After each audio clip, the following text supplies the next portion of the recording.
ტრამპის სამშვიდობო გეგმა გადახედვა საჭიროებს და საზღვრების ძალით შეცვლა შეუძლებელია, ნათქვამია უკრაინის ევროპელი პარტნიორების განცხადებაში.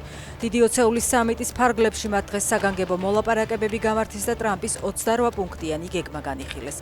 ლიდერები არ ემხრობიან უკრაინის შეერაღებული ძალების რაოდენობის შემცირებას და მიიჩნევენ, რომ ამით უკრაინა დაუცველი გახდება. ამერიკის შეერთებული შტატების ოფიციალურმა პირებმა ნატოელ მოკავშირეებს განუცხადეს, რომ თუ ზელენსკი ტრამპის გეგმას ხელს არ მოაწერს, მოგვიანებით უარესი შეთანხმების წინაშე აღმოჩნდება. წერს გამოცემა გარდიანი წყაროზე დაყრდნობით. ეს იყო კოშმარული შეხვედრა, თქვენ არ გაქვთ კოზირის არგუმენტით. ციტირებს გამოცემა წყაროს, რომლის ინფორმაციითაც ნატოს წარმომადგენლებს ამერიკის არმიის მეთაური დენ დრისკოლი შეხვდა. უკრაინაზე ზეწოლას აანონსებს პუტინის მოკავშირე ორბანიც. პოლიტიკო წერს, რომ უნგრეთის პრემიერმა ევროკომისიის პრეზიდენტს წერილით აცნობა, რომ უკრაინის დასახმარებელ ყველა ინიციატივას დაბლოკავს, ვიდრე კიევი ტრამპის გეგმის 28 პუნქტს არ დათანხმდება.